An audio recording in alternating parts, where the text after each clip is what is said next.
বড় যে রাস্তাটি দেখাইলাম ওইটা হচ্ছে আপনার 30 ফিটের হালত। এই 30 ফিট হালত হয়ে এখান থেকে আবার একটা 8 ফিটের রাস্তা আছে।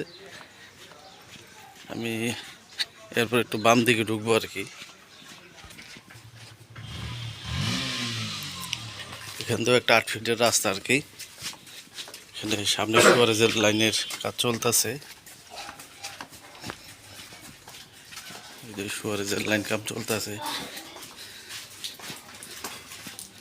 এরপর আমি ওই দিকে যাব আর কি।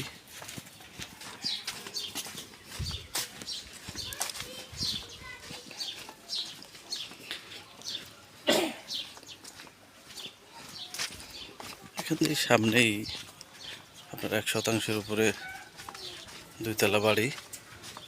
এখানে ঘর বাড়ি আছে,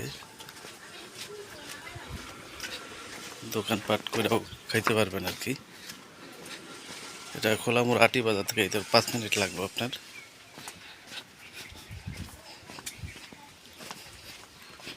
এই যে সামনে বাড়িটা দেখতে পাচ্ছেন, এইটাই বাড়ি আর কি। এই যে বাড়ি কিন্তু এইটাই, এই যে 2 তলা করা আছে। এদিকে 2টা রুম আছে, উপরে 2টা রুম আছে, বাথরুম পাকঘর আছে। এটাই বাড়ি।